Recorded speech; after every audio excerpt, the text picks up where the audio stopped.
ते काय बोलतील, काय विचार मांडतील ही सर्वांनाच ओढ लागलेली आहे. क्षणाचाही विलंब न करता मी कार्यक्रमाचे प्रमुख वक्ते माननीय बाळासाहेब विशाल पाटील साहेब यांना विनंती करतो की त्यांनी त्यांच्या विचाराला प्रारंभ करावा. माननीय बाळासाहेब विशाल पाटील प्रत्येकाला विनंती करेल काळाच्या नगरात बाळासाहेब विशाल पाटील.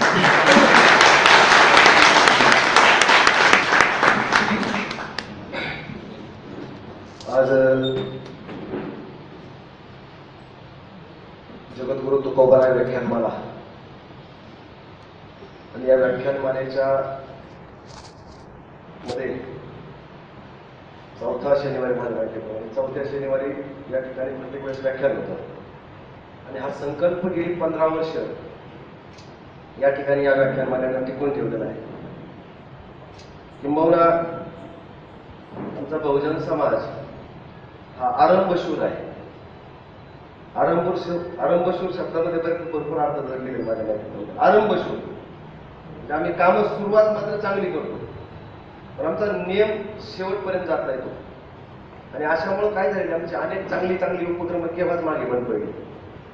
पण या ठिकाणी मला इतका आनंद वाटला या ठिकाणी की या व्याख्यानमालेचं 15 वर्ष म्हणजे काही सामान्य कालखंड नाही, फार मोठा कालखंड आहे.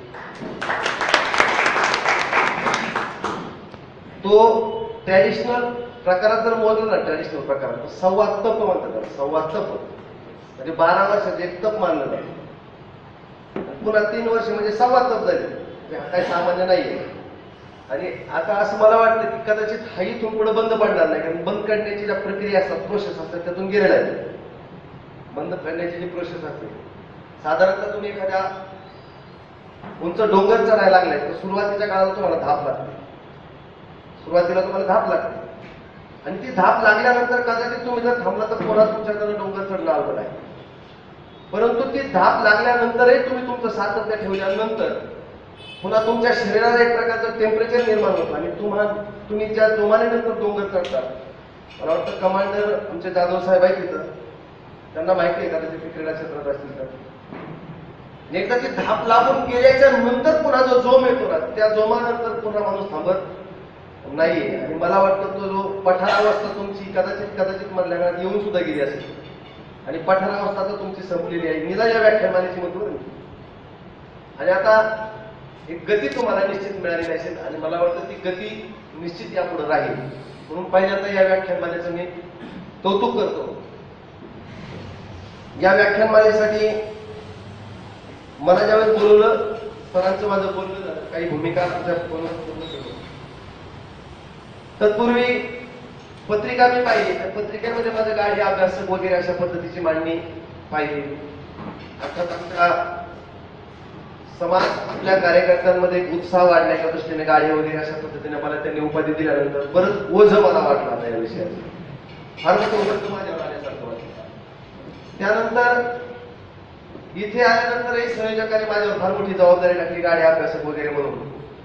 आणि बऱ्याचदा मी सगळ्यांचे चेहरे वाचत होते तेव्हा त्यांचे चेहरे असं म्हणत होते की हा काय गाडी अभ्यासक दिसत नाही.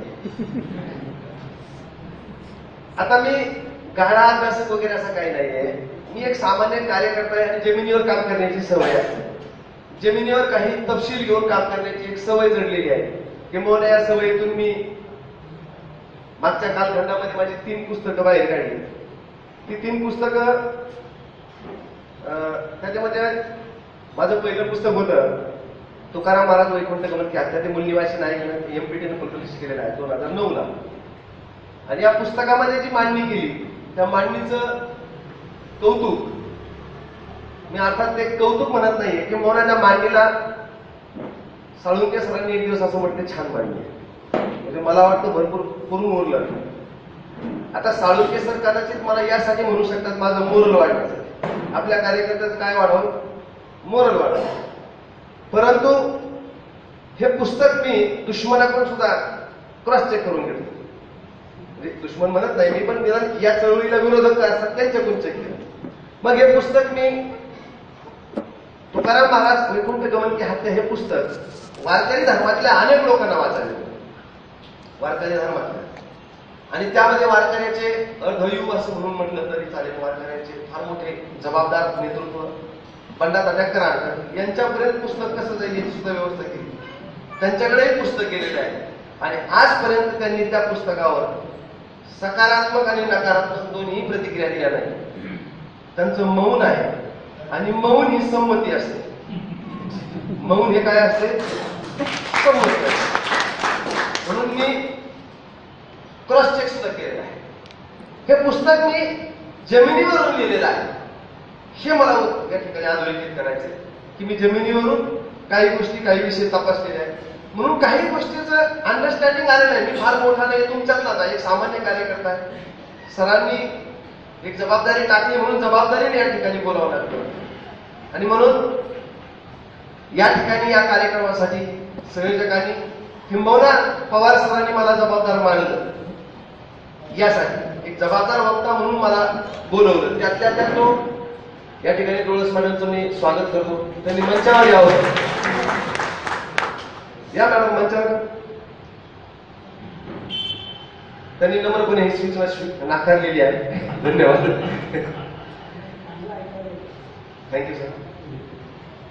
सरांनी या विषयावर मला जबाबदार मानलं पहिल्यांदा.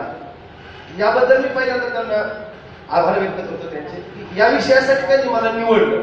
कारण हा विषय बर्निंग इश्यू, ज्वलंत शब्द वापरलाय.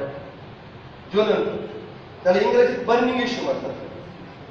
आता कदाचित मी याच्यापेक्षाही वेगळं म्हणून की हा विषय भविष्यामधला एक्सप्लोजिव्ह होण्याची शक्यता. एक्सप्लोजिव्ह म्हणतात. एक्सप्लोजिव्ह मध्ये काय असतं माहितीये ना? अति ज्वरात त्याच्या जवळ सुद्धा जाता येत नाही असं एक्सप्लोजिव्ह. अशा प्रकारे सुद्धा सब्जेक्ट आहे. अशा विषयावर मला बोलण्यासाठी सरांनी जबाबदार मानलं. त्याबद्दल सरांचं आणि त्यांच्या सगळ्या टीमचं पहिल्यांदा मी आभार व्यक्त करेन की त्यांनी मला या विषयासाठी पहिल्यांदा जबाबदार मानलं. दुसरी गोष्ट अशी की हा विषय घटना 13 तारखेची आहे. घटना 13 जुलैची आहे. मग 13 जुलैच्या घटनेनंतर 13, 14, 15, 16, 17, 18, 19, 20, 21, 22 आणि 23 म्हणजे अवघे 10 दिवस. आता घटनेला किती दिवस झाले तर 10 दिवस. माझ्या माहितीप्रमाणे ट्रॅडिशनल चळवळींनी काय त्यांची भूमिका घ्यायची ती घेतलेली तिकडे. ट्रॅडिशनल ज्या चळवळी आहेत, ट्रॅडिशनल चळवळी म्हणतो मी त्यांना, पारंपरिक किंवा अशा चळवळी आहेत, त्या चळवळी त्या ठिकाणी त्या क्षेत्रा ठिकाणी जाऊन काय भूमिका घ्यायची ती घेतली. की मौनव्या महाराष्ट्रामध्ये ट्रॅडिशनल चळवळी त्यांचा रोल त्या ठिकाणी त्यांना जसा अपेक्षित होता त्यांच्या पद्धतीने. म्हणजे काहींचे पर्सनल इंटरेस्ट असतील म्हणून, काहींनी पर्सनल इंटरेस्ट नाही, काहींनी पॉलिटिकल व्ह्यूनी असो, त्यांनी त्यांच्या जबाबदाऱ्या त्या ठिकाणी त्यांना जशा वाटत होते त्यांनी त्यांच्या पार पाडलेल्या आहेत. परंतु माझ्या माहितीप्रमाणे मला असं वाटतं की या विषयावर वैचारिक चिंतनाची पहिली बैठक ही औरंगाबाद होत असेल. ही पहिली असावी माझ्या माहितीप्रमाणे. यानंतर कदाचित भरपूर होणार आहे, कदाचित भरपूर होणार आहे, पण त्यातली पहिली बैठक या ठिकाणी होते आहे. म्हणून पहिल्यांदा मी आपल्या सर्वांचं इतक्या तात्काळ तरी सर मी असं म्हणतो 10 दिवसाचा स्पेस ठेवला हे तरी बरं झालं. किंबहुना काही घटनेचा जर अभ्यास करायचा असेल तर त्याला बऱ्यापैकी एक वेळ दिला पाहिजे. कारण त्याचे प्रॉस अँड कॉन्स तपासण्यासाठी वेळ पाहिजे. म्हणून किमान 10 दिवसाचा दिला नसेल. 15ला 16 जर तुम्ही म्हणले असतं तर माझ्याकडे सुद्धा हे विश्लेषण पर्याप्त झालं नसतं. किंबहुना आज मी काही भूमिका मांडणार, ही भूमिका सुद्धा पर्याप्त ठरू शकत नाही. कारण यानंतर अजून त्या घटनेचे पर्याप्त तपशील बाहेर यायचे. परंतु निदान आम्ही त्या दिशेने काही विचार करू शकतो. म्हणून ही जी घटना आहे कोपर्डीची, यावर पहिल्यांदा चिंतन होत आहे. म्हणून या जगद्गुरु तुकोबराय व्याख्यानमालेचं मी पहिल्यांदा अभिनंदन करतो. या कार्यक्रमाचे अध्यक्ष म्हणून जे आमचे पवार सर आहेत, RS पवार सर, त्यांचं, त्यासोबत हा नव्हे एकल्याचा खेळ म्हणून मी मेळ जमेल असं म्हणतो. हा नव्हे एकल्याचा खेळ, हे काय कार्यक्रम करणं म्हणजे काही एकल्याचा कार्यक्रम नाही, हे टीम वर्क आहे.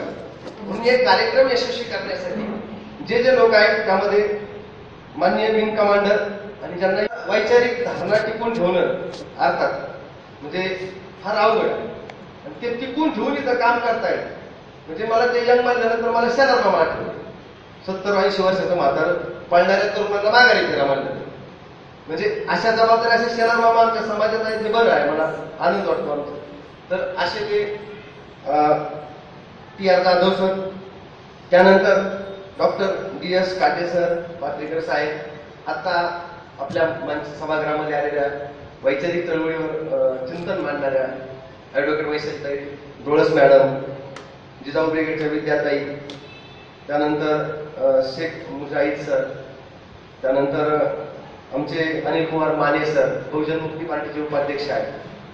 त्यानंतर त्यांचं आम्ही ट्रान्सफर केलं इकडे, भारत मुक्ती मोर्चातून इकडे घेतले. नंदू खोतबी भारत मुक्ती मोर्चाकडे होते, पण एवढ्या 191 पक्षाचं रजिस्ट्रेशन रद्द झालं. त्यामुळे म्हटलं आता मार्केटमध्ये आपणच ते नंदू खोत. त्यानंतर ही सगळी आपण सर्व मंडळी या ठिकाणी या वैचारिक चिंतनासाठी आले. आपल्या सर्वांचं वेळात वेळ काढून आल्याबद्दल आपल्या सगळ्यांचं पहिल्यांदा मी स्वागत करतो. मित्रांनो, या विषयावर फारसं चिंतन मांडण्यापूर्वी मी पहिल्यांदा ही जी घटना आहे, ही घटना अतिशय निंद्य आहे. या घटनेचा पहिल्यांदा निषेधाचा ठराव म्हटलं तरी त्याला मला वाटतं ठराव या ठिकाणी सभागृहात पहिल्यांदा वाटतं की अतिशय निषेधार्ह घटना आहे. ज्यांनी केलं त्यांचा निषेध या ठिकाणी पहिल्यांदा सभागृहात मांडतो. मित्रांनो, ही घटना घडण्यापूर्वी, या घटनेवर काही भूमिका मांडण्यापूर्वी, ही घटना अतिशय निंदनीय घटना आहे. आणि ही घटना घडल्यानंतर आता घटनेचे जे आम्ही काही कानगोरे पाहतोय त्याच्यामध्ये आता या घटनेच्या संदर्भात त्या ठिकाणी सरांनी प्रास्ताविकामध्ये असेल किंवा संयोजकाने असेल, एकच बऱ्यापैकी किंवा काचे सर असेल यांनी असेल की या घटनेला आता जे जातीय रंग दिले जाऊ राहिले, जातीय रंग, हा रंग, या रंगावरही भूमिका तुम्ही चर्चा केली पाहिजे या भूमिकेची. आणि दुसरी गोष्ट, मीडिया आणि प्रशासनाची भूमिका असा विषय या ठिकाणी तुम्ही आम्ही लावलेला आहे. तर अतिशय सुंदर तुम्ही जे कन्क्लुजन तयार केलेलं आहे की किंवा प्रशासन आणि मीडियावर जबाबदारी दिसते आपली या ठिकाणी. तर प्रशासन आणि मीडियावर जर ही जबाबदारी तुम्ही आम्ही लावत असेल तर ती रास्त आहे का, योग्य आहे का, ही पाहताना आम्ही पाहिली पाहिजे पहिल्यांदा. आणि म्हणून एकतर पहिली गोष्ट, आमच्या डोळस मॅडम नेहमी सांगत असतात त्यांच्यामध्ये, त्यांचा एक फार सुंदर लांबलचक शब्द आहे, तुम्हाला ध्यानात राहत नाही, परंतु स्त्रीदास्य शब्द त्याच्यात एक असतो त्यांचा, स्त्रीदास्य. म्हणजे परत लांबलचक म्हणतात. आणि मी काही फार त्यातला वैचारिक आणि आम्ही चळवळीचे असतो तेव्हा आम्ही महत्वाचं पकडतो त्याच्यात, आणि म्हणून ते स्त्रीदास्य म्हणतात. तर किंबहुना मी असं म्हणून पहिल्यांदा ह्या घटनेला मी स्त्रीदास्याच्या चौकटीत तपासून की निश्चित हे स्त्रीदास्याचं बळी, ही जी घटना आहे ही पहिल्यांदा स्त्रीदास्य जे आहे देशामध्ये, स्त्रीदास्य जे पूर्वी नव्हतं. म्हणजे या देशातली ज्या आमच्या समस्या आहेत या समस्येमध्ये स्त्रीदास्यला, ही जी समस्या आहे महिलांची गुलामी किंवा स्त्रीदास्य, तर पूर्वी स्त्रीदास नव्हती, तर स्त्री घरचा कारभार करणारी करती, गणव्यवस्था, मातृसत्ताक पद्धती, मॅट्रिआर्की सिस्टम म्हणतात त्याला इंग्लिशमध्ये, मॅट्रिआर्की सिस्टम होती, मातृसत्ताक होती, तिच्या हाती कारभार होतात घराचा, देशाचा आणि सगळ्या प्रकारची व्यवस्था तिच्या हातात होती. जिच्या हातामध्ये असते तिच्या संदर्भामध्ये किंवा ज्याच्या हातात व्यवस्था असते त्याचा समोरच्या लोकांवर एक चेक असतो. काय असतो? चेक असतो, दबाव असतो. आणि स्त्रीच्या हातात जर व्यवस्था पूर्वी होती तर तिचा निश्चित दबाव समाज व्यवस्थेमध्ये त्यावेळेसही असतात. किंबहुना भविष्य काळामध्ये जर स्त्रीच्या हातामध्ये व्यवस्था गेली तर तिचा दबाव व्यवस्थेवर निर्माण होईल, आणि ज्यांचा दबाव असतो त्यांच्या विरोधामध्ये असं स्टँड घेणं हे सामान्य हे असं होऊ शकत नाही.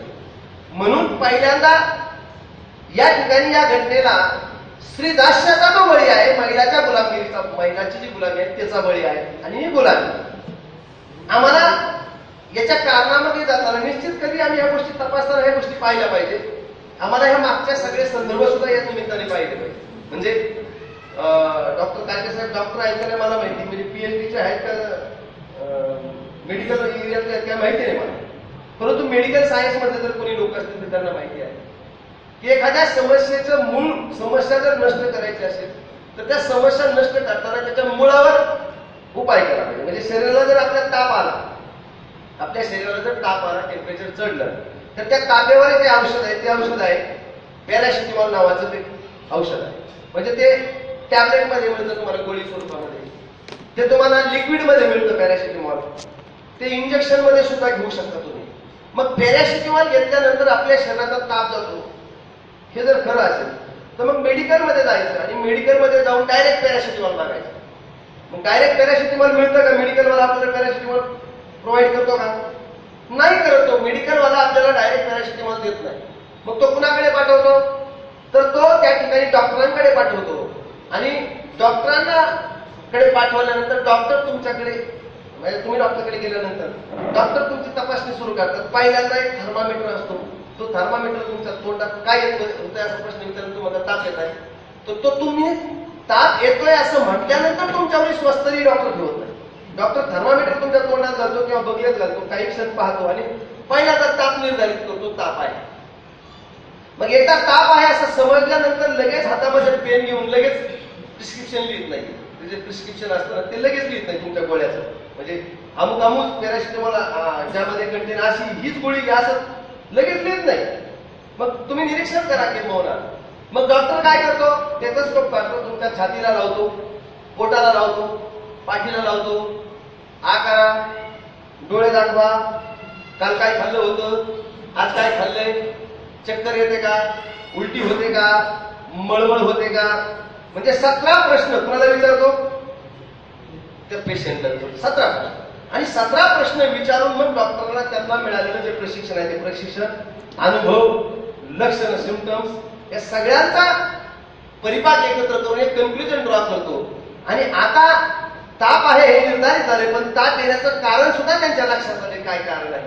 आणि मग ते जे कारण आहे त्या कारणात अँटीबायोटिक नावाचं एक औषध असतं, ते अँटीबायोटिक देतो. तापेवरचं औषध देतो आणि त्यावर अँटीबायोटिक देतो आणि ताप कायमस्वरूपी नष्ट करण्याच्या प्रक्रियेमध्ये ती प्रक्रिया त्या ठिकाणी पूर्ण करतो. म्हणजे जर ही शास्त्रीय पद्धत आहे, ही शास्त्रीय पद्धत आहे, केवळ संपूर्ण जगामध्ये जर तुम्ही गेले की जगातली सगळ्यात ऑथेंटिक थेअरी जर याला म्हणतात शास्त्रीय पद्धत, की ताप नष्ट करण्याची, किंबहुना याच परिप्रेक्षामध्ये जर आम्ही बघितलं तर प्रत्येक समस्या सुद्धा नष्ट करायची असेल तर आम्हाला याच पॅरामीटरमध्ये जावं लागेल, की आम्हाला समस्येचं मूळ शोधावं लागेल. ते मूळ जोपर्यंत त्या मुळावर आम्ही चर्चा करणार नाही, केवळ वरवर चर्चा करून पण आम्ही समस्येचं मूळ नष्ट केलं नाही तर समस्या संपणार नाही. आणि म्हणून पहिल्यांदा या देशामध्ये हे ज्या समस्या आहेत, या समस्येचं पहिलं मूळ स्त्रीदास्य. हे स्त्रीदास्यामुळे ह्या घटना घडतात. या देशामध्ये महिलांची जी गुलामगिरी आहे त्यामुळे ह्या घटना घडत आहेत. म्हणून तो जो बळी आहे पहिल्यांदा तो महिलांच्या गुलामगिरीचा आहे.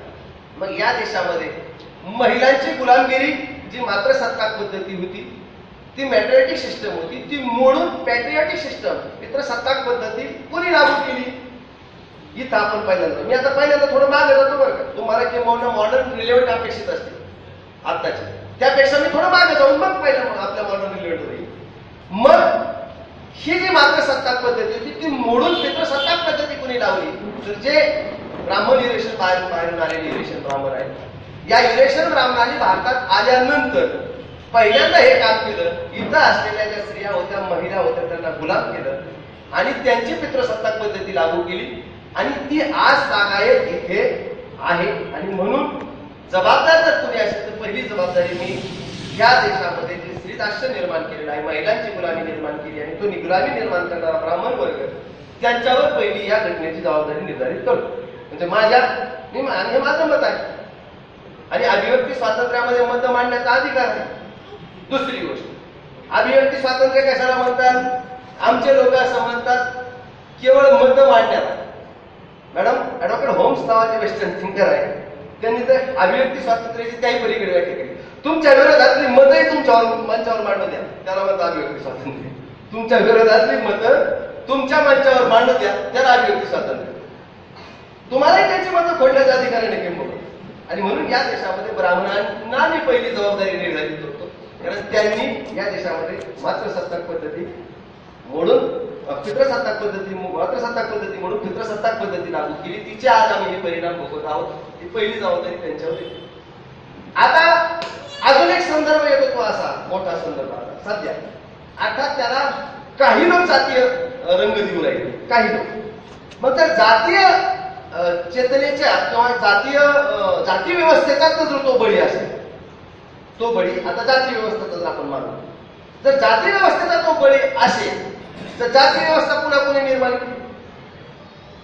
आजची जी जाती व्यवस्था आहे ती कोणी निर्माण केली? म्हणजे आमच्या बापदाद्यापेक्षा आम्ही माग गेलो आणि कुठे गेलो? बुद्धाच्या अशोकाच्या काळात गेलो. तर अशोकाच्या आधीच्या काळामध्ये, बुद्धाच्या काळामध्ये जाती नव्हत्या. एक वर्ण होता शूद्र, एकच कॉमन प्लॅटफॉर्म होता बनला शूद्र. आणि नंतर पुष्यमित्र शृंग यानं बृहद्रथ मौर्याची हत्या केल्यानंतर, पुष्यमित्र शृंगानं बृहद्रथ मौर्य म्हणजे मोरे आणि या मौर्यांची जी राजवट होती ती नष्ट केल्यानंतर विश्वामित्र शृंगाने बृहद्रथ मौर्यांची हत्या केल्यानंतर त्या हत्येच्या नंतरची डेव्हलपमेंट आहे कोणती जाती व्यवस्थेत.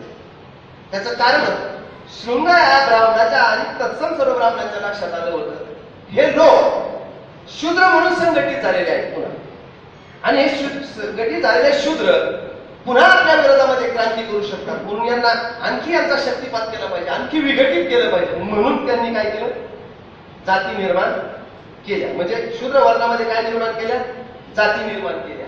म्हणजे जाती निर्मितीची जबाबदारी कोणाची आहे, ब्राह्मणाची आहे. आता काही लोक असं म्हणतात की ब्राह्मणाने हे सगळं काम केलं नाही केलं, हा संशोधनाचा मुद्दा आहे. कारण काही प्रमाणात ब्राह्मणांनी सुरू केलं असेल आणि बाकीचं उरलेलं आम्ही वाडकामी लोक, आम्ही काही कमी सामान्य लोक, आम्ही वाडकामी लोक असतो. म्हणजे आम्ही एक तर सांगकामी असतो, नाही तर मग एक तर निकामी असतो, काही करीत नाही, नाही तर मग सांगकामी हा काम सांगकामे तर लय गमतीचे असते. म्हणजे एका सासून सुनेला सांगितलं की सुनबाई दुधाकडे लक्ष दे, उतू जाईल. मग तिनं दूध उतू जाईपर्यंत लक्ष दिलं. सासू विचारलं हे दूध उतू गेलं काय प्रकार आहे, ती म्हणजे अगदी लक्षपूर्वक पाहिलं ते दूध उतू गेलं. सांगते काय प्रकार, जेवढं सांगितलं तेवढं. आणि वाडकामे असतात ते वाडकामे फार गमतीदार असतात. या वाडकाम्यांना जर सांगितलंय 100 रुपये म्हातारी मारायला लागली आता आणि असं औषध घेऊन ये पटकन ती म्हातारी जगल, तर 100 रुपयाची नोट दिली, 50 रुपयाचं औषध आणायचं काम सांगितलं तर ते 50 रुपयाचं औषध आणलं, उरलेल्या 50 रुपयामध्ये सुतुळी बांबू का तर जगलं तर जगलं, मेलं तर पुन्हा ह्याला नको लगेच. हे वाडका. मग ब्राह्मणाने जाती व्यवस्थेची थ्योरी डेव्हलप केली असेल, माझा असा अंदाज उरलेली आपण पूर्ण केली असेल काय, म्हणजे त्याच्या जातीत पुन्हा पोट जाती की इकडे उरलेलं काम आपण केलं असावं, असं माझा अंदाज. मी जबाबदारी एक चर्चा म्हणून बोलतोय, कारण बरेच लोक असा आक्षेप घेतात की नाही ब्राह्मणांनी एवढं थोडं सगळं काम केलंय, आपल्याही लोकांनी केलं. मी म्हणतो आहे ना, केलं असेल त्यांनी आधी सुरू केलं असेल आणि उरलेलं आपण पूर्ण केलं असेल. आणि म्हणून ज्या जाती निर्माण झालेल्या आहेत, या जाती व्यवस्थेचा जर बळी कुणी मानत असेल तर मी असं म्हणतो ती जाती व्यवस्था ब्राह्मणांनी निर्माण केली, म्हणून याची सुद्धा जबाबदारी मी ब्राह्मणावर टाकतो. मग आता जाती व्यवस्थेचा जर बळी असेल तर यावर आम्हाला उपाय करावा लागेल की जाती अंतर समाज, आम्हाला समाज तयार करावा लागेल. आम्ही समाज कसा तयार करतो, आमची समाज तयार करण्याची थोडी फार गमतीदार. कशी, आम्ही काय म्हणतो, आपल्या समाजासाठी आपण काहीतरी केलं पाहिजे. काय म्हणतो दादू साहेब, आपल्या समाजासाठी आपण काहीतरी केलं पाहिजे. मग एक माळी बांधव असं म्हणतो की आपल्या समाजासाठी आपण काहीतरी केलं पाहिजे, आणि या गल्लीतल्या माळ्यापासून त्या गल्लीतल्या माळ्यापासून भेटून परत येतो आणि आपल्या समाजासाठी आपण काहीतरी केलं पाहिजे. एक धनगर मानव म्हणतो, सगळ्या राज्यातल्या धनगरांना भेटून येतो, म्हणतो आपल्या समाजासाठी आपण काहीतरी केलं पाहिजे. आता काम एका जातीचं करतो, नाव कोणाचं घेतो, जात हा समाज आहे का, एक जात हा समाज नाही. मग सगळ्या जाती एकत्र करून जेव्हा एखादा काम होईल तेव्हा त्याला होईल समाजाचं काम. म्हणून आम्हाला तुम्ही आणि लोकांनी एक गोष्ट ध्यानात ठेवली पाहिजे, जेव्हा समाज असा शब्द वापरतो त्यावेळेस आमच्या पुढे आमची एक जात न येता सगळ्या जातीचं कॅल्क्युलेशन आमच्याकडे आलं पाहिजे. सगळ्या जातीला कन्सिडर करून आमची भूमिका असली पाहिजे. हा एक महत्वाचा मुद्दा ध्यानात घेतला पाहिजे. आणि म्हणून ही जी जाती अंतरची चळवळ किंवा तुम्ही आम्ही चालू इच्छितो त्यामध्ये, आणि ही इन्स्टंट प्रक्रिया नाहीये, याच्यामध्ये बरेच लोक आग्रह करतात. मी अनेक लोकांची हिंमत फोडून टाकलेली आहे. मी आता एन्युलेशन ऑफ कास्ट हे सुद्धा पुस्तक पुन्हा चाललं आता येतं. त्या पुस्तकामध्ये एक ठिकाणी बाबासाहेबांनी आंतरजातीय विवाहाचा एकाच ठिकाणी आला, म्हणजे मला नोटीस मध्ये आला की ते झालेलं आहे. पण नंतरच्या काळात बाबासाहेबांनी फार मोठा आग्रह धरलेला मला आठवत नहीं कि मौलाना बाबा साहेबांचं एक मत सुद्धा 1948 असं आहे, एससी के लोगों अगर ओबीसी के साथ साझा मंच बनाते हो, साझा मंच म्हणजे साधं गठबंधन, अगर साझा मंच बनाते हो तो ये गोविंद वल्लभ पंत आपकी साझा मंच बनाते हो, बल्कि उनके साथ इंटर डाइनिंग और इंटर मैरी की पूर्व शर्त मत रखना. म्हणजे इंटर डायनिंगची सुद्धा आग्रह धरू नका आणि इंटर मॅरीजचा सुद्धा आग्रह धरू नका. आता बाबासाहेब असं का म्हटले इंटर मॅरीजचा आग्रह, तर त्यामध्ये सुद्धा बाबासाहेबांची एक विचार असण्याची शक्यता आहे. तो कोणता विचार की मुद्दा असा आहे, इंटर मॅरी म्हटलं डायरेक्ट ऍक्शन म्हटलं तर रिॲक्शन होते. डायरेक्ट ऍक्शन म्हटलं काय होते, रिॲक्शन. मग बाबासाहेबांना असं अपेक्षित असावं यांचा साजा मंच झाला आणि यांनी डेली यांच्यामध्ये एकमेकाच्या सोबत एक्सरसाइज केली. मग यांच्यात काय निर्माण होईल, संवाद निर्माण होईल. संवादातून काय निर्माण होईल, सुसंवाद निर्माण होईल.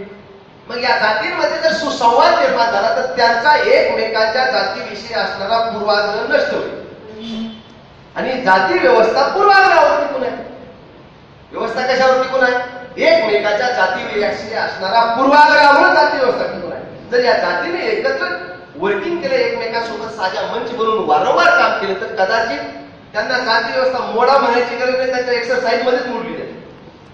मग बाबासाहेब त्या ठिकाणी आंतरजातीय विवाहाला सुद्धा पर्याप्त भूमिका घेताना दिसले नाही. पण वर्तमानात काही लोक असं म्हणतात आणि आंतरजातीय विवाह झाला पाहिजे.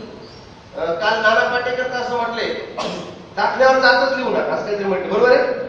ते काय म्हणते, दाखल्यावर भारतीय द्या म्हणते, काय म्हणजे दाखल्यावर भारतीय द्या. आता ते त्यांचं मत आहे, पण त्यांचं मत फोडण्याचा मला पण अधिकार आहे. आता मला सांगा, आताशी आम्ही शिकलो म्हणून आम्हाला दाखले होते, आमच्या बापाला दाखले तरी होते का? दाखलेच नव्हतं तर दाखल्यावर दाखल्याचा प्रश्नच होता का? नव्हता. मग दाखली व्यवस्था नव्हती का? जेव्हा आमच्या शाळेत कुणी गेलंच नाही, जेव्हा दाखलेच नव्हते, तेव्हा जेव्हा दाखले नव्हते तेव्हाही जात होती. मग आता दाखल्यावरची जात नष्ट केली नष्ट होणार का? ते म्हटलं की त्यांची भूमिका, माझं मत मी सांगितलं.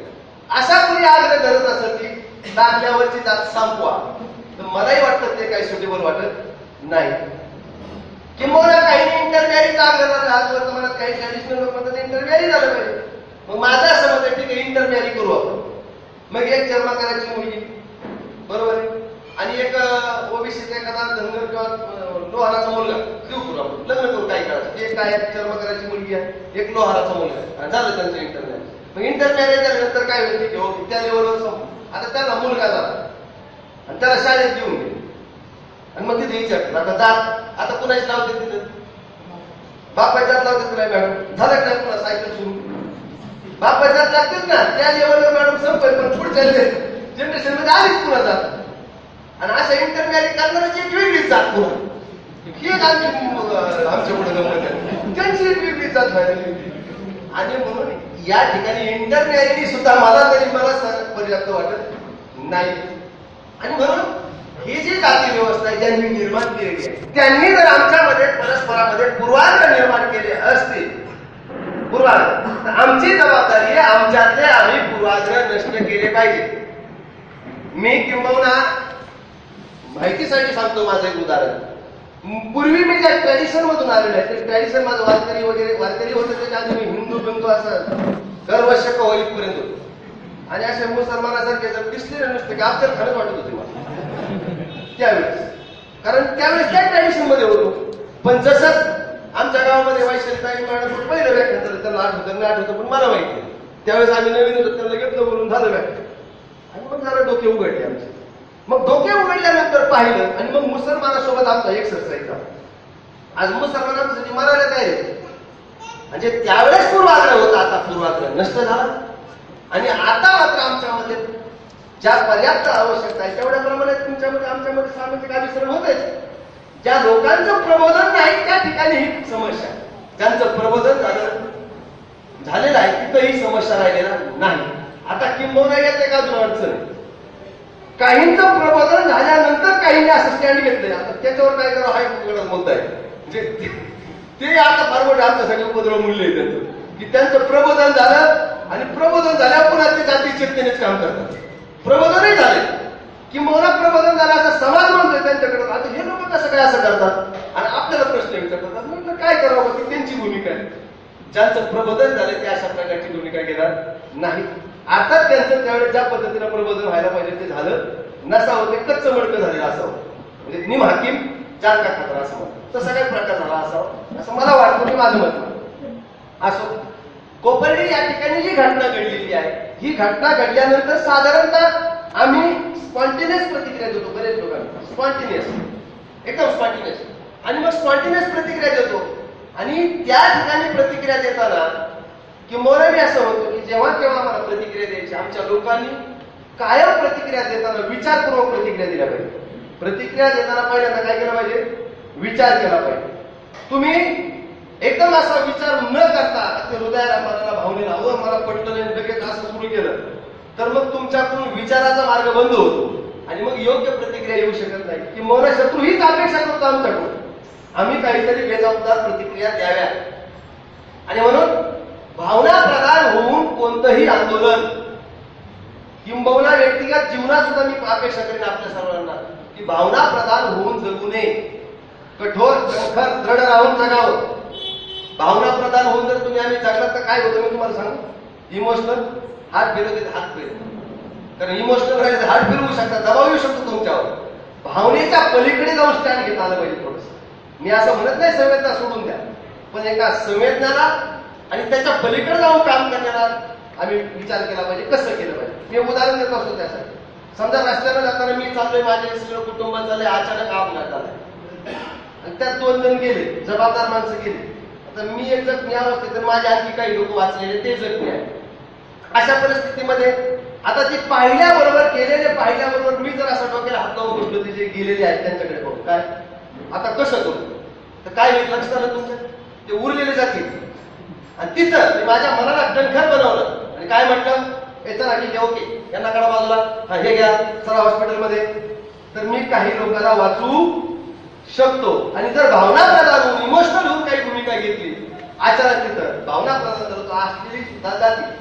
समाजामध्ये सुद्धा काम करताना आम्ही जर काही जबाबदारीने निर्णय घेतला, कणखर होऊन निर्णय घेतला आणि समाज लोकमत तर फार विचित्र असतं, लोकमत फार विचित्र असतं. लोकमतावर सिद्धांत असतात, सिद्धांत लोकमतावर नसतात. लोकमतावर न जाता स्वतः आम्हाला जर समाजाचं बौद्धिक नेतृत्व करायचं असेल, ज्याला बौद्धिक नेतृत्व करायचं त्यानं तरी किमान जबाबदारीनं काही भूमिका घेतल्या पाहिजे. आणि म्हणून मी असं होतो भावनेच्या पलीकडे जाऊ. आणि म्हणून हे सगळं करत असताना या ठिकाणी कोपर्डीची घटना झाली, आम्ही स्पॉन्टिनियस आता स्पॉन्टिनियस चालू आहे. स्पॉन्टिनियस म्हणतो बरं कसं काय माफ करा, ठीक आहे येऊ शकते मी असं म्हणत नाही, पण जबाबदारी त्यावरून आम्ही घेतली पाहिजे. या आधी काही घटना घडल्या आम्ही केवळ स्पॉन्टिनियस. आता हे स्पॉन्टिनियस सगळं काही चालतं पुन्हा धूळ खाली बसते, पुन्हा नित्याचं गाणं, पुन्हा घटना घडली आले मैदानात. म्हणजे काहीतरी क्रिया होते आम्ही प्रतिक्रिया देतो, काहीतरी क्रिया होते आम्ही प्रतिक्रिया देतो. म्हणजे आम्ही प्रतिक्रियावादी शक्तीमध्ये कन्वर्ट झालो, क्रियावादी नाही आहोत. आम्ही काय आहोत आता, केवळ प्रतिक्रियावादी. आणि प्रतिक्रियावादी लोकांचा उपयोग व्यवस्था करून घेत असते त्यांना कळतं. जे प्रतिक्रियावादी असतात त्यांचा उपयोग कोण करून घेतो, व्यवस्था करून घेतो. आणि म्हणून आम्हाला प्रतिक्रिया देतानाही जबाबदारीनं प्रतिक्रिया दिल्या पाहिजे. आमच्या प्रतिक्रिया क्रियामध्ये कन्वर्ट झाल्या पाहिजे, हे फार महत्वाचं आहे. कोपर्डी घटनेमध्ये हे सांगत असताना मी तुम्हाला उदाहरण देईल यापूर्वी. आता कोपर्डी घटनेमध्ये अनेक लोक त्या ठिकाणी गेलेले आहेत. आता त्या लोकांकडे जर पाहिलं तर मला असं वाटतं आमच्या एका कार्यकर्त्यांनी आता एक प्रतिक्रिया टाकलेली. ती प्रतिक्रिया अशी आहे की ते म्हटले कोपर्डी घटनेचा इव्हेंट होतो काय. त्यांनी असं टाकलं कोपर्डी घटनेचा इव्हेंट होतो काय. तर मला तर असं वाटलं कसं दिसायला आता तिथं जे येणं ते फोटो सेशन. मी तर असं म्हटलं काही काळ कॅमेरे बाहेर काढा, एक नाही थांबणार तिथं कोणा. कॅमेरे जर गेले तर एकही समाज सुधारक तिथं थांबणार नाही. आणि मग अशा परिस्थितीमध्ये यापूर्वी असं घडलं होतं, आताही तसं घडतं. आता आम्ही तिथं जबाबदारीनं काय केलं पाहिजे. मी एक चळवळीचा कार्यकर्ता, मी काही जबाबदारीनं कसं स्टँड घेतो. मी माझं काही उदाहरण सांगतो तुम्हाला. या आधी एक प्रकरण घडलं, ज्यावेळेस मी जबाबदारीने संघटनेमध्ये काम करतो त्यावेळेस एक प्रकरण घडलं जामखेडला, नितीन आगे प्रकरण. मग त्या नितीन आगे प्रकरणामध्ये काय झालं, तो शेड्यूल कास्टचा मुलगा होता, मराठ्याची मुलगी होती, प्रेम झालेलं होतं, शरीर सुलभ घटना होती. आता ह्या घटनेनंतर त्या मुलानं, मराठा तरुणांनी त्या मुलाला एकुलत्या एका मुलाचा मर्डर केलं, मारल्याच्या नंतर तिथं लगेच ट्रॅडिशनल चळवळी आल्या. त्यांनी लगेच अन्य आत्याच्या स्टँड घेतलं. मग फोटो सेशन सुरू झालं. यांचं फोटो सेशन चालू झाल्यानंतर इतर इकडचे मराठा समाजाचे ट्रॅडिशनल मुवमेंट उभा राहिला, त्यांनी सुरू केलं. आणि हा स्वास्थ्य बिघडायला लागलं. जे आज बिघडते असं मानतो बरं का मी. सामाजिक स्वास्थ्य आता बिघडते असं मला वाटतं. किंबहुना त्यांना कितीही बिघडू दे, आपण जे जमीन तयार केलेली आहे, आपण जे अँटीबायोटिक लस घेतलेली ना, लस मराठा सेवा संघ, संभाजी ब्रिगेड, बापसे, भारत मुक्ती मोर्चाने समाजामध्ये सामाजिक अभिसरणाचं काम आधी करून प्रतिबंधात्मक लस असते. आधी एखादा आजार होऊ नये म्हणून आधी आग जंतू सोडून प्रतिबंधात्मक आपली प्रतिबंधात्मक लस समाजामध्ये आधी सोडून ठेवली. त्यामुळे याचा मला वाटतं याचा आधार काय बहुतेक आपल्याला याची बाधा समाजाला होईल असं मला वाटत. त्यांना कोणत्या प्रयत्न ते करत असतात असे लोक. त्यावेळेस नितीन आगेचं प्रकरण ज्यावेळेस झालं त्यावेळेस मी गेलो. एक तर आम्हाला बायकॉट करणारे लोक, तुम्हाला माहिती असेल आमच्या चळवळीला पूर्ण ब्लॅकआउट केलं. मग तिथं गेलो तर माझ्या आधी मंत्री संत्री सगळेच बसलेले होते. मग मी गेल्यानंतर मग आमच्या कार्यकर्त्यांना म्हणलं मला त्याची बोलू दे. मग ते सगळे जाऊ दिले. मग मी बसलो. मग मी बसल्यानंतर तुकाराम आगेंना म्हटलं, आगे साहेब तुमच्यासोबत असं असं घडलेलं आहे, अतिशय निर्गुण झालं, एकुलता एक मुलगा तुमचा गेलेला आहे, ही घटना अतिशय निंदनीय, मी त्याचा निषेध करतो. आणि हे करण्यापूर्वी तुम्हाला एक गोष्ट सांगतो, ती अशी की या ठिकाणी मी कसल्याही प्रकारचा चेकही घेऊन आलेलो नाही, कसल्याही प्रकारचं आश्वासन घेऊन आलेलं नाही. पहिली गोष्ट ध्यानात ठेवा. नाही तर तुम्ही मला कसं कन्सिडर करतात, हा ठीक याचं ऐकायचं नंतर चेक मिळणार असं जर तुमचं काय असेल, मी पहिलं क्लिअर करतो, मी चेक पैसा काही मदत देण्यासाठी आलेलो नाहीये आणि माझ्याकडं कसल्या प्रकारचे साधनं नाही येत. मी केवळ विचार घेऊन आलेला, माझा विचार फक्त ऐकावा अशी माझी विनंती. त्यांनी बोला. मग बोलल्यानंतर मी असं म्हटलं की या ठिकाणी ही घटना घडलेली आहे, आता तुमची पोलीस केस झालेली, कोर्टामध्ये प्रकरण जाणार आहे, न्यायाच्या दिशेने आपण काहीतरी स्टँड घेऊ. पण तत्पूर्वी तुम्हाला असं लक्षात येत नसेल कदाचित की आता तुम्ही ज्या वर्गाचे आहात तो शेड्यूल कास्टचा वर्ग आणि घटना करणारा मराठा वर्ग, या दोन जाती आहेत आणि या दोन जातीचा संदर्भ घेऊन काही लोक तिकडे सामाजिक स्वास्थ्य भंग करत आहेत आणि कदाचित सामाजिक स्वास्थ्य जर भंग झालं तर आज तुमचा नितीन आगे गेलेला आहे, उद्या मराठ्यांचा नितीन आगे जाऊ शकतो, पुन्हा दलितांचा नितीन, दलिताचा शब्द मी वापरत नाही, थीम समजण्यासाठी म्हणतो मी. आता त्यांचे नितीन आगे जाऊ शकतात आणि पुन्हा कित्येक नितीन आगे जातील आणि काही दिवसांनी प्रकरण शमेल. त्यावेळेस तुम्ही असं म्हणतात काय झालं, माझं वेगळं राहिले, नवं दुखणं राज्यात सुरू झालं असं तुम्हाला वाटेल. तुम्हाला काय वाटतं हे जे प्रकरण चिघळतं यावर तुमचं काय म्हणणं, हे योग्य आहे का अयोग्य? ते ग्रस्त मला वाटतं अयोग्य आहे. मग जर हे अयोग्य असेल तर यावर आपण काहीतरी भूमिका घेतली पाहिजे. ते काय भूमिका घेतली पाहिजे तुम्ही सांगा मला.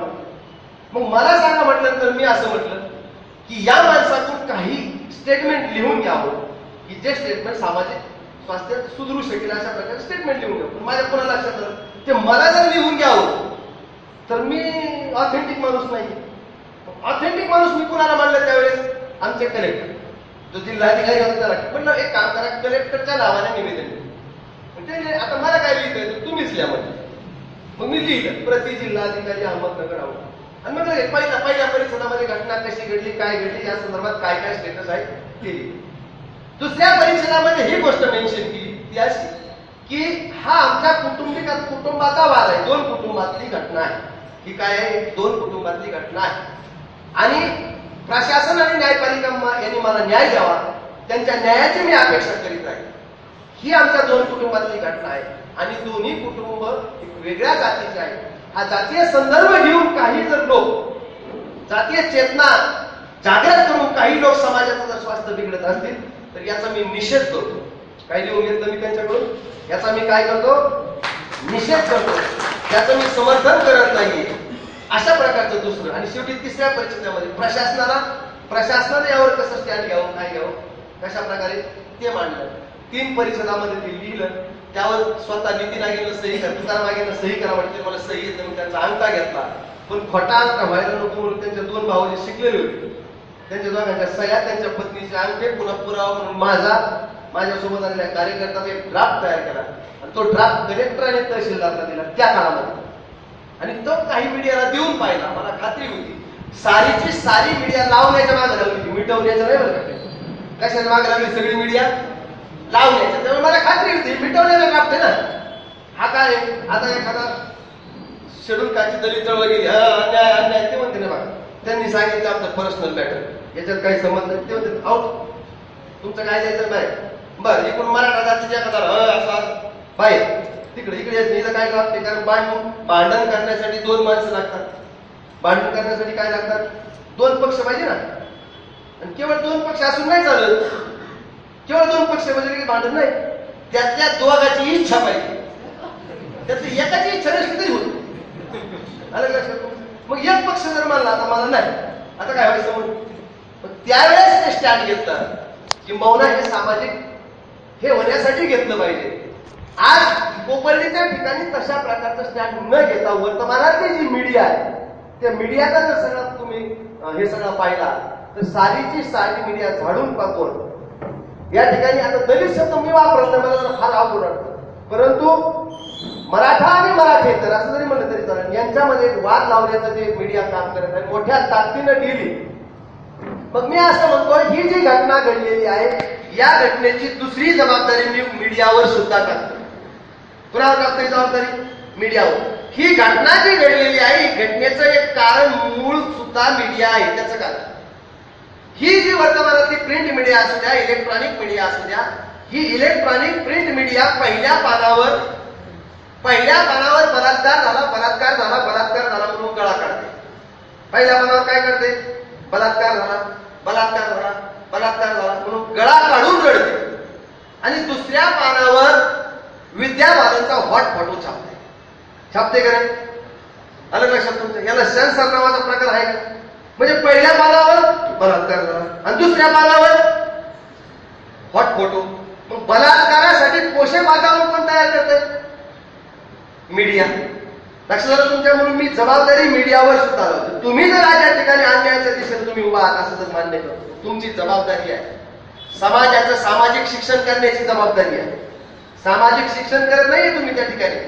तुम्ही उलट समाजामध्ये अशा प्रकारचं जर तुम्ही, आता मी फार त्याच्यामध्ये जास्त तपशिलात जात नाही, तुम्हाला लक्षात आलं असं, त्या ज्या जाहिराती असतात त्या जाहिराती किंवा इलेक्ट्रॉनिक मीडियावरची जी दृश्य, तुमच्या माहितीसाठी असं तो विद्याबालनचा कोणता दर्टी पिक्चर आला, डर्टी चित्रपट, तो चित्रपट त्यांना दाखवायचाच होता. पण दाखवण्याचा प्रोमो त्यांनी कसा केला माहिती? दाखवण्याचा अजिबात नाही, दिवसा बघून देणार नाही, दिवसा दाखवू देणार नाही.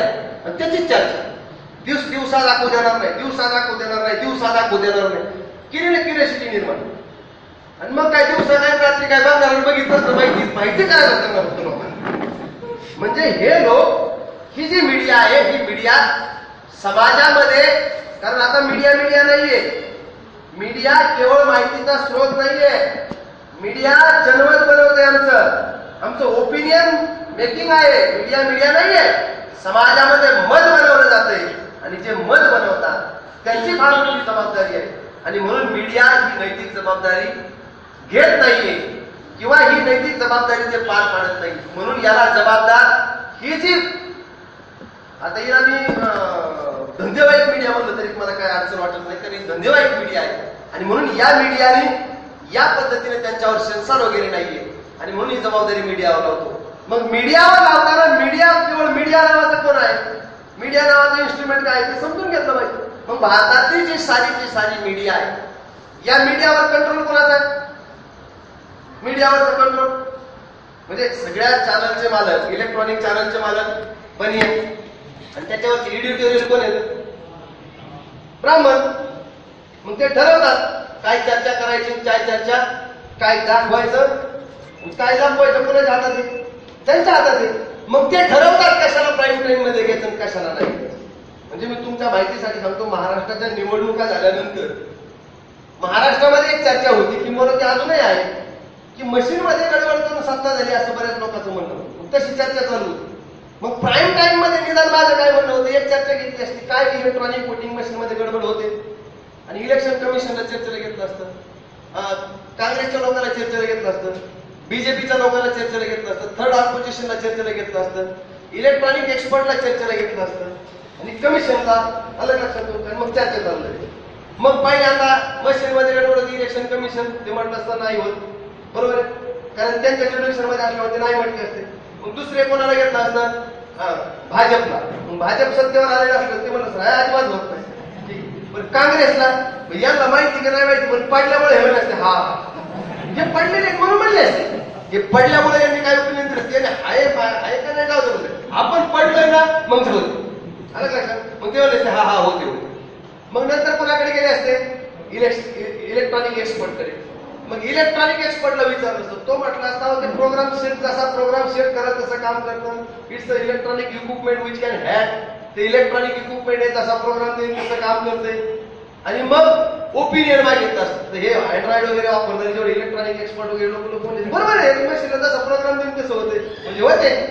आणि मग मेसेज गेले असते. मग तो काय म्हणला असता, तो प्रकाश परब असू द्या, नाही निखिल वागले म्हणला असता, बरं पहा काय इलेक्ट्रॉनिक वोटिंग मशीनवर गडबड होते, पहा पडद्यावर काय लोक म्हणतायत, 80% लोक म्हणतात होते, आलं का लक्षात? आणि 20% लोक म्हणतात नाही होते. असं झालं असतं, काँग्रेसच्या लोकांनी वोटिंग कुठे केलं असतं? होते म्हणून पडलेल्या सगळ्यांनी होते म्हणून केले. इलेक्ट्रॉनिक एक्सपर्ट इन्व्हेस्टिगेशन केलं असतं तर ज्यांना माहित नाही ते म्हणले असते होते. अशी चर्चा नाही झाली. चर्चा काय चालू होती म्हणजे ते कोणतं सरस्वती कुठेतरी गल्लीत म्हणला शिर्डीचा साईबाबा देव नाही, तो कुठेतरी गल्लीत म्हणला येणे प्राईम टाइमला गेला आणि तो म्हणतो देव नाही. मग शिर्डीचे सगळे लोक रस्त्यावर कोण म्हणतं देव नाही, देव आहे, देव नाही, देव आहे नाही, आहे नाही. मी म्हटलं मला काय टाका एकदा 2 मिनिटात प्रश्न निकाली काढतो. साईबाबा देव आहे 2 मिनिटात मला एकदा बोलावं होतं म्हणलं, मी बोलतो 2 मिनिट. आता मी माझ्या सोशल मीडियावर बोलतो काय बोलायचं, त्यावेळेस सोशल मीडियावर बोललो होतो. मी म्हटलं मला विचारणं आहे का नाही. जे मानतात ज्यांच्यासाठी आहे त्यांच्यासाठी आहे आणि ज्यांच्यासाठी नाही त्यांच्यासाठी नाही, संपला विषय. त्याला काय जास्त वेळ घालायचा. परंतु प्लॅन पूर्वक काही गोष्टी लपवण्याचं, हाईड करण्याचं, हायजॅक करण्याचं काम चालू आहे. आणि ते हायजॅक करत असताना षडयंत्रपूर्वक दुसऱ्या गोष्टी हायलाईट करण्याचं काम मीडिया करते. म्हणून इलेक्ट्रॉनिक मीडिया असेल त्यावर ब्राह्मण मीडियाचा कब्जा आहे. प्रिंट मीडियावर काय सांगायची गरज आहे का? प्रिंट मीडियावर तुम्हाला आश्चर्य वाटेल. प्रिंट मीडिया, आता मी तुम्हाला पर्सनल माझे काही डॉक्युमेंट दाखवेल. प्रिंट मीडिया काय बातमी छापावं, एका पक्षाचं अमुक 3 वर्षापूर्वी झालेलं एका पक्षाचं अमुक अधिवेशन झालं, त्यात तो अध्यक्ष असं म्हणलं, नेता समजलं, 4 वेळी एक पक्ष. आता ते सभागृह बनलंय, सगळं मोठं झालं तरी एका पक्ष. म्हणजे अजिबात आणि कन्फ्युजन समाजात काय निर्माण करायचं, कन्फ्युजन. आणि म्हणून ही मीडिया समाजाला कन्व्हिन्स करत नाही, कन्फ्युजन तयार करते. म्हणून मीडियाची जी जबाबदारी विषय आहे तुम्ही मध्यवर्ती घेतलेला आहे, त्या मध्यवर्ती विषयामध्ये मी असं म्हणतो की ही जी घटना घडत आहे या घटनेमध्ये मी मीडियाला सुद्धा जबाबदार मानतो की ते त्यांचं सेन्सॉर नावाचा प्रकार त्यांना राहिलेला नाही. सेन्सॉर अजिबात मी पॉवर ग्रुपमध्येच बोललो, यांना अजिबात सेन्सॉर नाहीये. आणि म्हणून मीडियाच्या सेन्सॉरची जबाबदारी असली पाहिजे, मीडियाला सेन्सॉर असला पाहिजे. पण मीडियाला सेन्सॉर असला पाहिजे तो मीडिया कुणाच्या नियंत्रणात आहे, ब्राह्मण मीडियाच्या नियंत्रणात आहे. आणि ते लोक आणि त्यांचं चरित्र जर इतिहासात आमच्या मॅडमला विचारा काय तेच चरित्र आहे त्यांचं, जे त्यांचं आज चरित्र आहे तेच इतिहासात. म्हणजे ब्राह्मणांनी स्वतःच्या मुलीवर बलात्कार केला, तो विष्णूनं वृंदेचा, म्हणजे हे बलात्काराचे कॅरेक्टर असणारे लोक आहेत, त्यांच्या ताब्यात मीडिया आहे. ज्यांचं कॅरेक्टर बलात्काराचं आहे त्यांच्या ताब्यात मीडिया आहे. आणि म्हणून मीडियाचे लोक या दिशेनंच विचार करतील, म्हणून ती जबाबदारी मीडियावर येते. दुसरं, त्यांचं कॅरेक्टर ते आहे, त्यांचं कॅरेक्टर समाज विभाजनाचं आहे. म्हणून आता जी जातीय रंग दिला जातो त्या जातीय रंगाला मोठ्या ताकदीनं हायलाईट करण्याचं काम कोण करत असेल, मीडिया. तर पूर्वीचं त्यांच्या बापदाद्याचं कॅरेक्टर ते आहे आणि आजचं सुद्धा कॅरेक्टर त्यांचं तेच आहे की आमच्यामध्ये, आमच्या जातीमध्ये, आता समाजामध्ये मला म्हणता येत नाही, समाजाची डिफिनेशन तुम्हाला जातीमध्ये फूट पाडून यांच्यामध्ये इंटरनल सिव्हिल वॉर बनवण्याचं काम ते केलं आहे. इंटरनल सिव्हिल वॉर, कारण सामाजिक अभिसरण सुरू झालं आमचं. ज्योतिराव फुलेंनी जे रोडमॅप बनवून दिला त्या दिशेने आमचं सामाजिक अभिसरण सुरू झालेलं आहे. आणि यावर ते मोठ्या ताकदीनं खोडा घालू इच्छितात, जातीमध्ये मोठ्या ताकदीनं संघर्ष निर्माण करू इच्छितात. मग तो आरक्षणाच्या मुद्द्यावर असेल, आरक्षणाच्या मुद्द्यावर ओबीसी विरुद्ध मराठा, ओबीसी रिलेटेड ओबीसी म्हणायचं मराठ्यांना आमच्या ताटात येऊ देणार नाही. मराठी म्हणायचं कोण म्हणतो देत नाही घेतल्याशिवाय, या ताटात 0 ते 0 बांधून मराठा विरुद्ध रिलेव्हंट ओबीसी.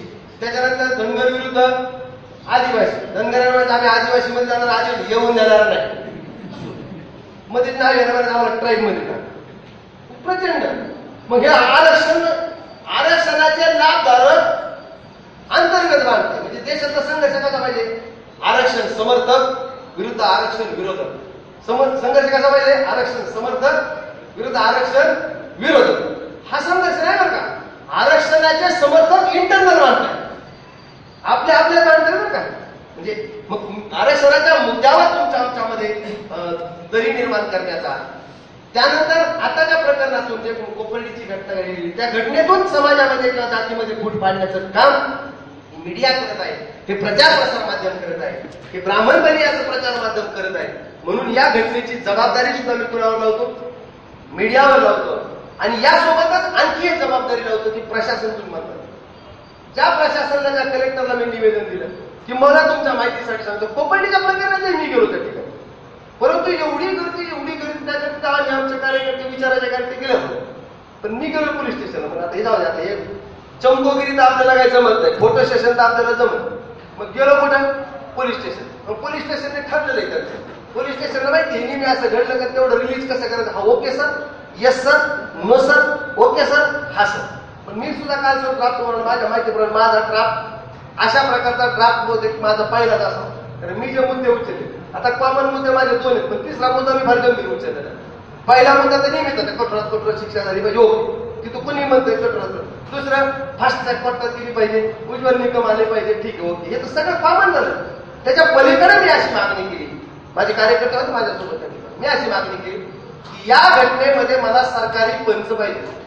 कोण पाहिजे म्हणलं मी? सरकारी पंच. फार गंभीर मुद्दा आहे. कोणी माझ्या माहिती, तुम्ही सुद्धा माझ्या माहिती, सर मॅडम तुम्ही वकील आहात, तुम्हाला माहिती आहे, पण मला नाही वाटत ह्या लोकांना सरकारी पंच असावेत अशा पद्धतीचं आहे का तुमच्या ऐकवा की सरकारी पंचायती यातल्या तुम्ही मागणी केलेली मॅडम? मला नाही वाटत. तुम्ही जाणकार तुम्हाला एकाने सरकारी पंच तुम्हाला माहिती आहे फार महत्वाचे असतात. कारण हे जे पंच असतात ना बाकीचे फुटू शकतात, फुटलेले आहेत. आमच्या नगरमध्ये मोठी घटना आहे, अशोक लांडे प्रकरण आणि भानाभाऊ प्रकरण. अशोक लांडे, ज्या बाईचा नवरा मेलाय त्या बाईला काही पैसे दिल्यानंतर त्यांनी काय काउन्सिलिंग करायचं ते केलं आणि तिला काय सांगायचं ते सांगितलं. त्यानंतर ती बाई आता असं म्हणते की नाही माझी काही तक्रार नाही, नवरा मेला का स्वतः. ती काय म्हणते आता बायकोची साक्षी फिरली मॅडम, स्वतःच्या बायकोची. दुसरी एक केस असते होती, मेवण्या मारला शकता, मेवणा म्हणजे मेवणे असेल ना, बहिणीचा नवरा मारला एक जणांनी. आणि त्या बायकोनं काही दिवसांनी अशी साक्ष दिली, नाही माझी काही तक्रार नाही, माझ्या भावाविरुद्ध काय तक्रार. तिच्या भावाने स्वतःचा मालक मारला, ती म्हणते माझी काही तक्रार नाही. अशा साक्षी. आणि मॅडमला तर माहिती कोर्टात किती फितूर होतं, काय सांगायचं. पंच फितूर होता आणि त्याचा फायदा कोणाला होतो? पुन्हा आरोपीला होतो. म्हणून मी त्यावेळेस अशी मागणी केली माझ्या लेवल. मला जे समजतं मॅडम त्या लेवल ते किती रास्त आहे, किती गलत आहे, ते नंतर तपासून मी एखाद्या लिगल ऍडवायझर ते तपासून घे. पण माझ्या लेवलवर मी मागणी केली मला सरकारी पंच पाहिजे. मग सरकारी पंच ज्या वेळेस असतील ते प्रत्यक्षदर्शी त्या घटनेचा काय तपशील त्यांना दिसलाय त्या आधारे ते जे ओपिनियन देतील, ते जे मत मांडतील कोर्टामध्ये, मला वाटतं सरकारी पंचाला साक्ष फिरवता येत नाही. फिरवली तर गेलाच कामातून, सरकारी तर कामातून जाईल, त्याच्यावर शिक्षा लागेल. आणि म्हणून मी त्या ठिकाणी ती मागणी केली. अर्थात मला तो पोलीस अधिकारी म्हणलं, पोलीस अधिकारी नव्हते एंटरटेनर, मला सामान्य पोलीस, कारण पोलीस अधिकारी ते VIP दौऱ्यात होते. मला जे होते ते कोण माझ्या जसा राज्यात तसेच माझे लोक, मी बहुजन समाजात, ते बहुजन समाजाची उरलेली होती. आणि मग त्यांना म्हटलं मला सरकारी पण मी मागणी केली. आता मी काय पिच्छा सोडणार नाही. तुमच्या माहितीसाठी सांगतो, नितीन आगेच्या प्रकरणामध्ये अनेक लोक विसरून गेले. मी नंतर नितीन आगेच्या प्रकरणात माझी माणसं वाटली. काय अक्षरशः तुमच्या माहितीसाठी सांगतो की त्या नितीन आगेच्या वडिलांना पैसे मिळाले. माझ्या कार्यकर्त्यांनी जाऊन सांगितलं, त्याला विचारलं काय झालं, काय करायचं का तुझ्या त्याच्या संदर्भात. तो अजिबात दाद द्यायला तयार नाही. पैसे मिळाले बघ, तू आता काय घेतलं वगैरे ते सुद्धा दाद द्यायला तयार नाही. म्हणजे ह्या घटना पाठपुरावा करणारी, रिव्ह्यू घेणारी यंत्रणा नाहीये. आता हे निघून जातील मॅडम, रिव्ह्यू घेतला जात नाही. आणि आता या ग्रुप होल्सचा नंतरच्या काळात काय होतं, स्पॉन्टिनियस लोक येतात, त्या काळामध्ये प्रशासन येस सर नो सर म्हणतात, त्या काळात काय करायचं ते करतात. पण नंतर कोणी त्या घटनेचा रिव्ह्यू घेत नाही. मी त्यांच्या आगीच्या प्रकार माझ्याकडे ड्राफ्ट आहे सगळा, तो ड्राफ्ट ओरिजिनल ड्राफ्ट तारखेसहित आहे. नंतर माणूस पाठाला त्या माणसाला प्रतिसाद दिला नाही. म्हणजे मुद्दा काय होतो, मला हे असं दिसतं यातून, मी एक गोष्ट शिकलो ती अशी की मुद्दा असा आहे, आता घटना घडलेली, आता सेन्सिटिव्ह वातावरण आहे, सगळे लोक मागतायत, पोलीस प्रशासन त्यांच्या पद्धतीने काम करतंय.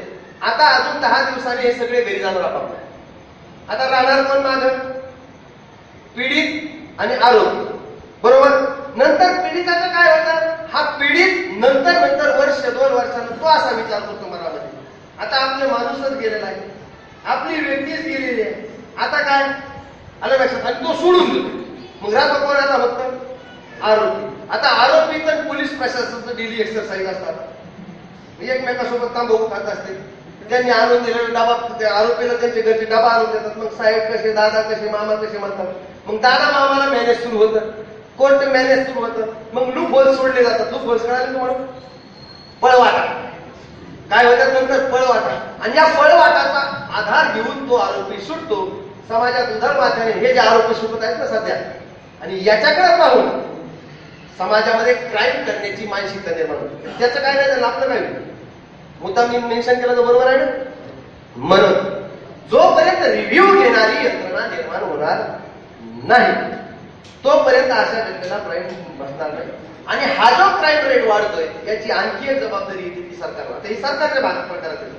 दुसरी जबाबदारी ती सरकारवर की सरकार जस्टिस एस आनंद ह्युमन राईट कमिशनचे चेअरमन 1990 नंतर खाजगीकरणानंतर एकदा असं म्हटले होते. ते असं म्हणले होते की समाजामध्ये क्राईम रेट वाढलाय. समाजात काय वाढलाय?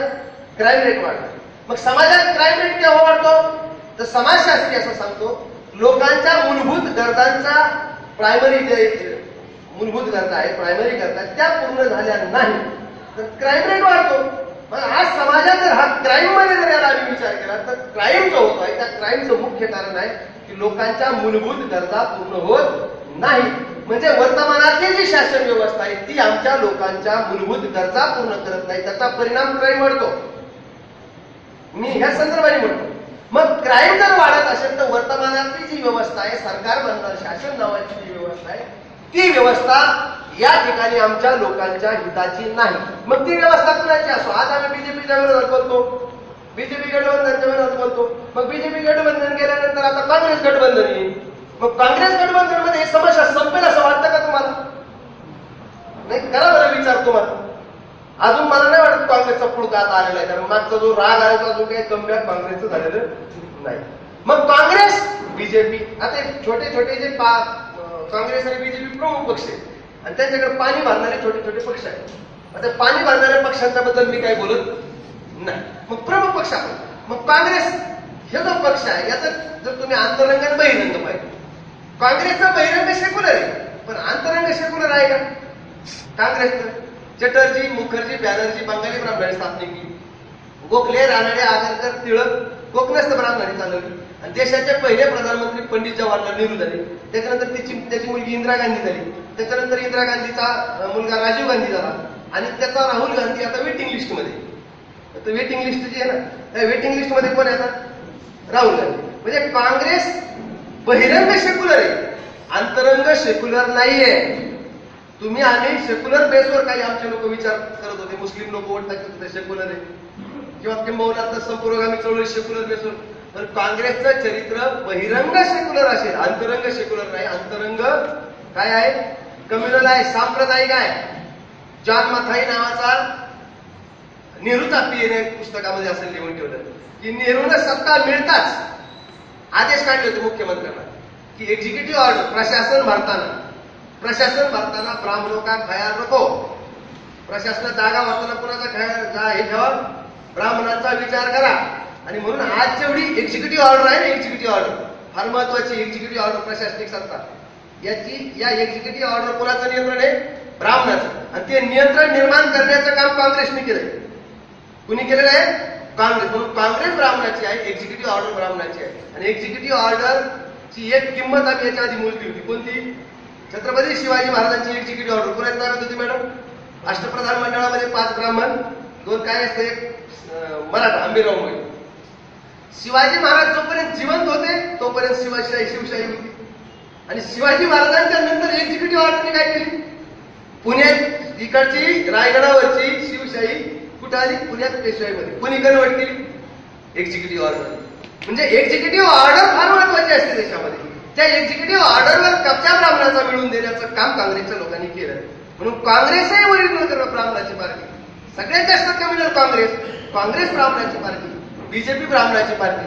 म्हणून सरकार म्हणून त्यांच्याकडून काही करण्याची आम्ही अपेक्षा करत असतो तर तेही चरित्र कोणाचं त्यांचंच चरित्र ब्राह्मण आहे. म्हणून तेही आमच्या समस्येचं समाधान करतील.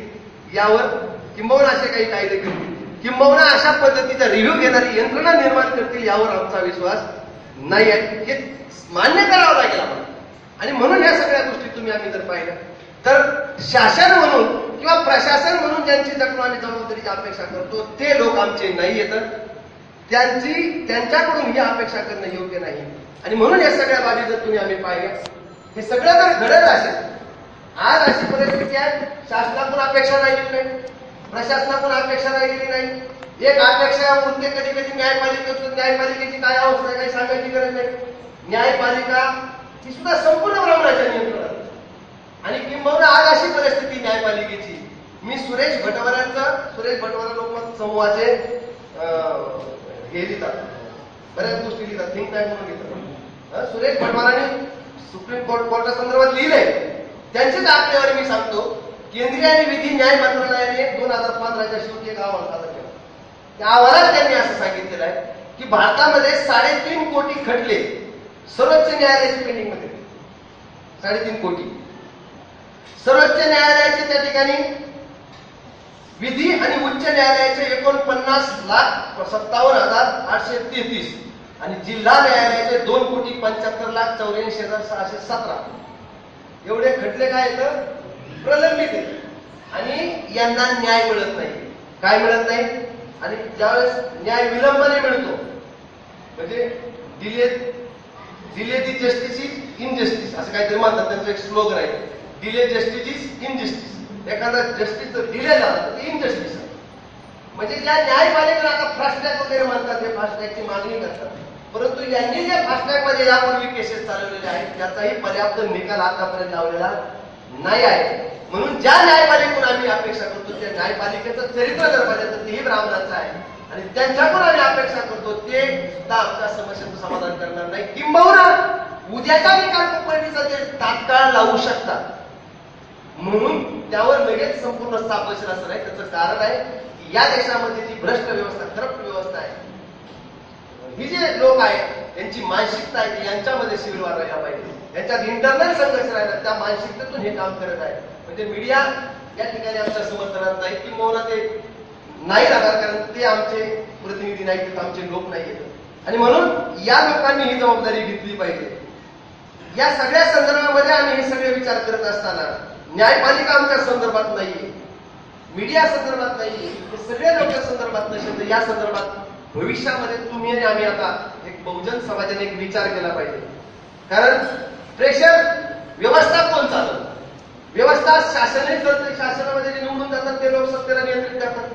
जे लोक निवडून जातात ते व्यवस्थेला नियंत्रित करतात. केवळ निवडून जाणारे लोक नियंत्रित करत नाहीत, तर जे विरोधामध्ये पडतात ना ते सुद्धा नियंत्रित करतात. म्हणजे सत्ताधारी आमदाराला तर साहेब साहेब म्हणलं जातं, पण विरोधी पक्षाला साहेब म्हणत नाहीत. कारण त्या प्रशासनाला माहिती की साहेब आज ना उद्या निवडून येऊ शकतो, याचं काय 5 वर्षाचं आयुष्य येऊ शकतो, याला बी साहेब, कोणाला पडणाऱ्याला बी काय म्हणतो साहेब. म्हणजे जो सत्ताधारी आहे तो सिस्टमला नियंत्रित करतो. त्यानंतर जो सत्ताधारी आणि विरोधी पक्ष आहे तोही व्यवस्थेला नियंत्रित करतो. आणि केवळ हे 2 घटक नियंत्रित करत नाही. जर तुमच्याकडे एखादं नॉन पॉलिटिकल ऑर्गनायझेशन मजबूत असेल, नॉन पॉलिटिकल मजबूत, तर तेही व्यवस्थेला नियंत्रित करतात. उदाहरण सांगू तुम्हाला, उदाहरण अण्णा हजारे. कोणतं राजकारण, कोणतं निवडणूक लढतात? अण्णा हजारे कोणती निवडणूक लढतात? नाही. पण ते म्हणले हे करायचं हजर. मग कसे हजर होतात माहिती तुम्हाला? अण्णा बसलेले असतात, अण्णाच्या मीटिंग चालू असतात. बरोबर. अण्णा हजारे कसे नियंत्रित करतात व्यवस्थेला? त्यांचं एक नॉन पॉलिटिकल आहे, ते किती संघटित आहे ते नंतर ते समीक्षेत बघा. मी एक उदाहरण म्हणून घेतलं. मग अण्णा हजारे बसलेले असतात, अचानक अण्णांचा पीए येतो, तो काय म्हणतो अण्णांना, मुख्यमंत्री साहेबांचा निरोप घेऊन कलेक्टर साहेब तुम्हाला भेटायला येतात, कितीची वेळ देऊ? बघा कोणाला विचारलं आज मी निवडतो परत कसं निवडणुकीत अण्णांनी कोणतं इलेक्शन लढलं नाही, अण्णा खासदार नाही, आमदार नाही, काही नाही, पण मुख्यमंत्री साहेबांचा निरोप घेऊन कलेक्टर साहेब निरोप घेऊन येत आहेत, त्यांना किती वाजता बोलू? मग अण्णांना भरपूर त्यांनी मिटिंग दिलेल्या असतात, पण अण्णा असा विचार करतात मुख्यमंत्री याचा आहे म्हणजे तो आधी घेतला ते म्हणतात. मग अण्णा, मग मुख्यमंत्री साहेब येतात. आता अण्णांच्या ठिकाणी किती जण लोक गेले मला माहित नाही. आम्ही गेलो तेव्हा अण्णांनी फार आमच्या सोबत घरी काढतो, एकच खुर्ची ठेवतो, आम्ही खाली बसतो. कदाचित मुख्यमंत्र्याच्या वेळेस त्या कलेक्टरच्या वेळेस एक नसतील, 2 दिवस असते, पण एरवी अण्णा एकच ठेवतो. पण असा हात करून आशीर्वाद देतो. मला सिद्धांत हा समजायचा, सांगायचा की नॉन पॉलिटिकल रूट सुद्धा व्यवस्थेला नियंत्रित करतात. सिद्धांत लक्षात तुमच्या? नॉन पॉलिटिकल, केवळ पॉलिटिकल रूटच व्यवस्थेला नियंत्रित करत नाही.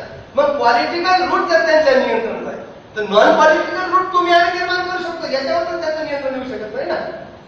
तुम्ही आम्ही जर या देशामध्ये एक नॉन पॉलिटिकल वैचारिक ब्राह्मणेतराचा फ्रंट उभा केला, ब्राह्मणेतर चळवळ उभी केली समाजाची, आता जातीची वेळ समाजाची, आणि एकत्र येऊन आणि साधा माणसं म्हणतो, मी म्हणतो लगेच एकमेकाच्या कंडिशन मान्य करून लगेच असं नाही. एक सामाजिक मंचावर एकत्र येऊन साजा मंच बनवला आणि भविष्यामध्ये असा एक नॉन पॉलिटिकल रूट मजबूत केला तर किंबहुना या व्यवस्थेला तुम्ही आम्ही नियंत्रित करू शकतो. अन्यथा ती जी अनियंत्रित आहे आज तुमच्या आमच्यावर नियंत्रण राहिलं नाही त्याचं कारण आहे तुम्ही आम्ही संघटितरित्या युटिलाइज होऊन त्या ठिकाणी काम करत नाही आणि म्हणून आम्हाला जर हे करायचं असेल संघटितरित्या या दिशेने केलं पाहिजे आणि म्हणून हे सगळं प्रकरण समजून घेत असताना उद्याच्या या कोपर्डीच्या घटनेमध्ये जर तुम्ही आम्ही स्वतःला उत्तरदायी मानत असू तर माझं असं म्हणणं आहे आता ही घटना झाल्यानंतर रिव्ह्यू घेण्याची तुमची आणि आमची जबाबदारी आहे. तुम्ही आम्ही त्या ठिकाणी जाऊन आज नाही मी म्हणतो आता जावं असं काय तुम्ही आज जाऊ त्याच्या प्रशासनाला त्या कुटुंबाचा संदर्भ जरी संपला तरी तुम्ही आम्ही सामाजिक संदर्भ पकडून मॅडम मी असं म्हणतो सामाजिक संदर्भ पकडून आता त्या ठिकाणी त्या घटनेमध्ये जे आरोपी आहेत त्यांना शिक्षा लागण्यासाठी स्टँड घेतलं पाहिजे. कारण मला खात्री आहे ह्या ज्या ट्रॅडिशनल मोमेंट आहेत ह्या कॅमेरे गेले की निघून जाणार जोपर्यंत कॅमेरे येतात तोपर्यंत तिथे येतात एकदा कॅमेरे गेले की ते जाणार आहे. काटे साहेब तुम्ही आम्ही नॉन पॉलिटिकल भविष्यामध्ये या गोष्टीवर जर तुम्ही आम्ही काम केलं तर याचा डॉक्युमेंट होऊ शकतो. त्यांचा डॉक्युमेंट होईल नाही मला माहिती नाही आपला डॉक्युमेंट होऊ शकतो. अशा पद्धतीने तुम्ही आम्ही काम केलेलं आहे. मित्रांनो समाजामध्ये मी आता फक्त 2 मिनिटात घेतो 1 तासाचा वेळ होता 1 तास 10 मिनिटं झाली लगभग 1च तास 10 मिनिटं घेतो शेवटचं. समाजाचं बौद्धिक नेतृत्व करण्याची जबाबदारी तुमची आमची आता येऊन ठेवलेली. समाजाचं बौद्धिक नेतृत्व होतं पॉलिटिकल करणाऱ्यांना करू द्या पण बौद्धिक नेतृत्व समाजाला डायरेक्शन देण्याचं समाजाला दिशा देण्याचं काम तुमचं आमचं आहे आणि नेमका हाच बौद्धिक वर्ग आता गुमराह झाला. हा काय करतोय की त्यांना मीडिया आणि तत्सम लोक जी मोमेंट दाखवतात त्याच्यामध्ये ते सहभागी होतात. जर तुम्ही आम्ही समाजाला जागृत केलं तुम्ही आम्ही समाजाचा ब्रेन वॉश केला आणि ऍज अ केडर त्याला कसं बनवलं केडर आणि एखादा व्यक्ती जेव्हा केडर विचार मांडतो त्यावेळेस तो व्यक्ती नसतो तो ह्युमन नसतो तो ह्युमन रिसोर्स असतो. व्यक्ती कधीच विचार जोपर्यंत मांडत नाही ना कलेक्टिव्ह कन्स्ट्रक्टिव्ह जोपर्यंत कलेक्टिव्ह आणि कन्स्ट्रक्टिव्ह विचार मानत नाही तोपर्यंत फक्त तो व्यक्ती असतो मनुष्य असतो आणि जेव्हा कन्स्ट्रक्टिव्ह कलेक्टिव्ह विचार मांडतो त्यावेळी तो मनुष्य बनवतो ह्युमन रिसोर्स आणि ह्या बुद्धिजीवी वर्गाला केवळ ह्युमन न राहता ह्युमन रिसोर्स होऊया तुम्ही. आणि जर या देशामध्ये या ब्राह्मणी व्यवस्थेच्या विरोधात कारण दुखणं आमचं हे नंतरचं आहे या समस्या नंतरच्या आहेत. तुमच्या माहितीसाठी सांगतो मुख्य समस्या पूर्वी होत्या वर्णव्यवस्था जातीव्यवस्था अस्पृश्यता महिलांची गुलामगिरी आदिवासी लोक आम्ही स्वतःला फॉरवर्ड मानतोय प्रगत मानतोय हे मोबाईल वगैरे पाहिलं काय म्हणतोय कुठे गेलो आम्ही अरे कुठे गेला तुम्ही कुठंच नाही गेला. तुमच्यासारखे नालायक लोक माफ करा सगळं सोडून म्हणावं लागतं आमच्यासारखे म्हणतो मी आता तुमच्यासारखे भाषण करणाऱ्या लोकांचं कसं असतं तुम्ही हे केलं पाहिजे तुम्ही ते केलं पाहिजे लोक म्हणतात वा वा छान बोलतो यांनीच केलं पाहिजे आणि मला वाटतं लोकांनी केलं पाहिजे आपण सगळे जबाबदारी घेऊ. तुम्ही आम्ही एक समूह आदिवासी समूह जंगलात राहतोय कुठं राहतोय जंगलामध्ये त्याचं सिव्हिलायझेशन केलं नाही. सिव्हिलायझेशन कळतं तुम्हाला नागरीकरण बरं का त्यांचं ते कुठं राहत आहे आम्ही स्वतंत्र भारतामध्ये मिळतो स्वतंत्र भारताच्या नंतरच कॅल्क्युलेशन करू. या लोकांचं आम्ही साधं सिव्हिलायझेशन करू शकतो. तुमच्या माहितीसाठी सांगतो एक आदिवासी समूह एका कार्यक्रमासाठी म्हणून जाऊन राहणार होता रेल्वे स्टेशन रेल्वे की अचानक रेल्वे आली 2 किलोमीटर पळत गेली ती रेल्वे म्हणून इतकी घाबरली. यांचं सिव्हिलायझेशन आम्ही करू शकतो आणि कशाच कोणत्या जोरावर स्वतःला सभे मला तर आम्ही एखाद्या विशिष्ट वर्गाचं सिव्हिलायझेशन केलं. मग ही एक समस्या नाही तुम्हाला मला वाटतं जाती व्यवस्था आम्ही संपू शकलो नाही. या जाती व्यवस्थेच्या ढिगाऱ्यावर आमची पुरं जर ठेवली आणि उद्या त्यांच्या सिव्हिल वॉर जर द्याला हे सोपं आहे. मग यापूर्वीच्या पहिल्या समस्या संपल्या नाही यावर स्वतंत्र भारतात चिंतन व्हायला पाहिजे ते झालं नाही. सामाजिक प्रबोधन झालं पाहिजे ते झालं नाही. किंबहुना नव्या समस्याचा संचय झाला. कोणत्या भूकबळीची समस्या होती स्वतंत्र भारतामध्ये पूर्वी नव्हती आता भूकबळीची समस्या आहे. शेतकऱ्याच्या आत्महत्या पूर्वी नव्हत्या आता शेतकऱ्याच्या आत्महत्या होत्या. नवीन समस्या पूर्वी आतंकवाद इंग्रजांच्या काळात आतंकवाद दहशतवाद नव्हता आता आतंकवाद आहे दहशतवाद आहे. नक्षलवादी पूर्वी नक्षलवादी होते आता नक्षलवादी होते. म्हणजे पहिल्या समस्या तशा नव्या समस्या ह्या ज्या आत्ताच्या ही कोपर्डी ही समस्या आमची आणि ह्या समस्या निर्माण झालेल्या आहेत. आम्ही समस्या मिटवलेल्या किंबहुना निर्माण झालेल्या आहेत आणि म्हणून यावर या समस्या का निर्माण झाल्या त्यावर मग विजयी वर्गाने चिंतन मांडलं पाहिजे आणि समाजाचं बौद्धिक नेतृत्व केलं पाहिजे. ज्या दिवशी तुम्ही आम्ही खऱ्या अर्थानं बौद्धिक चरित्र नेतृत्व करू, बौद्धिकदृष्ट्या सक्षम होऊ, म्हणजे शत्रू जे ऍक्शन घेतो त्याचं पूर्वानुमान जर तुमच्याकडे असेल तर त्याला विफल करण्याची क्षमता तुमच्याकडे असते. त्याला पूर्वानुमान असतं. तुमच्या माहितीसाठी सांगतो, पर्याप्त सक्षम यंत्रणा नव्हती तर एक घटना सांगतो, तुमच्या माहितीसाठी सांगतो. ज्या दिवशी वाघ्या कुत्रा काढून ठेवला, मला तारीख मी एका डायरीत लिहून ठेवली, मला आठवत नाही ती तारीख. वाघ्या कुत्रा काही इनोसंट पोरांनी काढून टाकला प्रतापगडावर, रायगडावर तो वाघ्या कुत्रा काढून टाकला. दुपारी 2 वाजता ब्रेकिंग न्यूज होती मॅडम. दुपारी 2 वाजता माझ्या एका मित्रानं, पत्रकार मित्रानं मला फोन केला, म्हटला सर ब्रेकिंग न्यूज चालली, वाघ्या कुत्रा काढला म्हणून ब्रेकिंग न्यूज काढली. मॅडम मला ती ब्रेकिंग न्यूज सूटच नाही ती न्यूज. मी असा विचार करायचो, ही जर न्यूज आता 2 वाजता आता आलेली आहे आणि ही उद्याच्या वर्तमानपत्राची जर लीड लाईन झाली, लीड लाईन म्हणतो मुख्य लाईन, उद्याची जर लीड लाईन झाली तर ही ब्राह्मणासाठी काउंटडाऊन येईल असं मला वाटतं. का वाटतं त्याचं कारण सांगतो. त्याचं कारण असं आहे, ही जर लीड लाईन झाली तर मग चर्चा काय चालू होईल, वाघ्या कुत्रा काढून फेक. पण समाज ब्रिगेड वगैरे जबाबदारी सुद्धा घेतली नाही त्यावेळेस मॅडम. त्यावेळेस ती वाघ्या कुत्रा जेव्हा काढून फेकला होता त्यावेळेस समाज ब्रिगेड आम्ही घेतलेली नाही किंवा घेतली नंतरचा मुद्दा. त्यावेळेस ते मी जे मला जी माहिती मिळाली त्याच्या आधारे सांगतो, त्यावेळेस समाज ब्रिगेडची जबाबदारी घेतलेली नव्हती. मग वाघ्या कुत्रा काढला लीड लाईन झाली किंवा प्राईम टाइम मध्ये चर्चेला आलं. प्राईम टाइम मध्ये बसतील, इकडून फोकाटे सर बसतील, नंतर काय पडतात कुणीतरी बसतील, पुन्हा त्यांचे बसतील, मग चर्चा होईल, वाघ्या कुत्रा काढला, मग कुणी काढला, मग समाज ब्रिगेड घेईन तर घेईन जबाबदारी, नाही तर नाही घ्यायचं काय बात. नंतर चर्चा काय करू, वाघ्या कुत्रा कुणी बसिला, कुत्रा बसित काय, किंवा दुसऱ्या दिवशी वर्तमानपत्र जेव्हा कुत्रा बसित, कोण येतो कुत्रा बसित, कुणाच्या वेळेला चालू होती बातमी. मग माझं ओपिनियन 2 वाजता काय घडलं होतं माहिती, माझं ओपिनियन स्वतः ही उद्याची लीड लाईन जर झाली तर ब्राह्मणाचा काउंटडाऊन असेल. मला डाऊट होता या लीड लाईन मध्ये. मी असं म्हणतो सर 5 वाजता जंगले शास्त्री आश्रमावर बॉम्ब लागले, त्या दिवशी तुम्ही मस्त माहिती अधिकारी सगळं काढू शकता तुम्ही. तारीख जर मला जर पर्सनल फोन केला तर मी डायरी होता तारीख सुद्धा सांगितली. त्या दिवशी 5 वाजता जंगले शास्त्री आश्रमावर बॉम्ब लागला. ज्या मित्रांनी मला पहिल्यांदा कळवलं होतं त्याच मित्राने फोन केला, सर तुम्ही म्हणले त्याप्रमाणे ब्लॅकआउट झाली, ती लीड लाईन ब्लॅकआउट झाली म्हणले, आता नवीनच आली, बॉम्ब ब्लास्ट पुण्यात सुरू झाली. मला डाऊट होता, मी पुढचा प्रश्न विचारला, त्याचा दर्जा किती, बॉम्ब ब्लास्टची स्ट्रेंथ काय म्हटलं, किती जीवजन किती व्यक्त हरली झाली. तर त्यानं हसून मला सांगितलं ते फटाके फोटो राहिले म्हटले, आणि ज्या सायकलवर बॉम्ब ठेवला होता ना कॅरेज होतो तो ब्लास्ट झाला, सायकल सुद्धा खाली पडली नाही. त्याच्यामुळे सायकल सुद्धा खाली पडली नाही. इतका सामान्य दर्जाचा होता. तर दुसऱ्या दिवशी पुण्यात रेड अलर्ट होता आणि काय केली ती न्यूज केली होती, ती न्यूज ब्लॅकआउट केली होती. मित्रांनो एवढी समज जर तुमच्या आमच्या प्रत्येकाची जर कधी होईल, मी माझा समज मी सिद्धांत सांगतो, जर पूर्वानुमानाचं जर आमच्या सामान्य कार्यकर्त्याच्या ध्यानात आलं तर ही मीडिया जे चालवतं ना सगळे कॅम्पेन, त्याला काउंटर कॅम्पेन तुम्ही आम्ही लोक चालू शकतो. काउंटर म्हणतो ती तुम्ही जबाबदारी म्हटलं ना मीडियाची आणि प्रशासनाची, तुम्ही यांच्यावर जबाबदारी टाकलेलीच आहे, पण याला काउंटर करण्याची सुद्धा भूमिका आम्ही घेऊ शकतो आणि या सिस्टमला तुम्ही आम्ही काउंटर करू शकतो. आणि एक शेवटचा विश्वास देऊन जातो, आता जास्त वेळ नाही मित्र, हे सगळे करत असताना कदाचित आमच्या लोकांच्या काही लोकांच्या असं ध्यानात येतं की आता अवघड आहे, फार अवघड आहे, हे होणार नाही, सगळं सांगितलं तुम्ही बरोबर आहे, सगळं होईल असं वाटत नाही. मित्रांनो अशक्य असं काहीच नाही. मी ब्राह्मणांना असं म्हणतो आणि आता मंचावर पुन्हा म्हणतो की ब्राह्मण एवढे नालायक कुणीच नाही.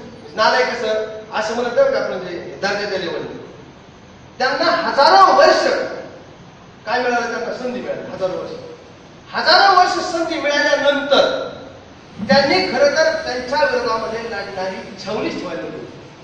काय म्हणतो मी, त्यांच्या विरोधात लढणारी काय ठेवायला होती, छावणी. म्हणजे त्यांच्या विरुद्ध लढण्याची एकही माणसामध्ये मेंटॅलिटी मानसिकता होतो बरं का. छावणीमध्ये सगळ्यांना सिरक्षित तुम्ही त्यांनी आमचा स्तर असा घसरायला पाहिजे होता, मेंटॅलिटी अशी घसरायला पाहिजे की आम्हाला आमच्यामध्ये त्यांच्यावर लढण्याचा भाव सुद्धा नको होता. त्यांच्या नियंत्रणात होतं, त्यांनी आमच्यावर लढण्याचा भाव ठेवायला नको होता.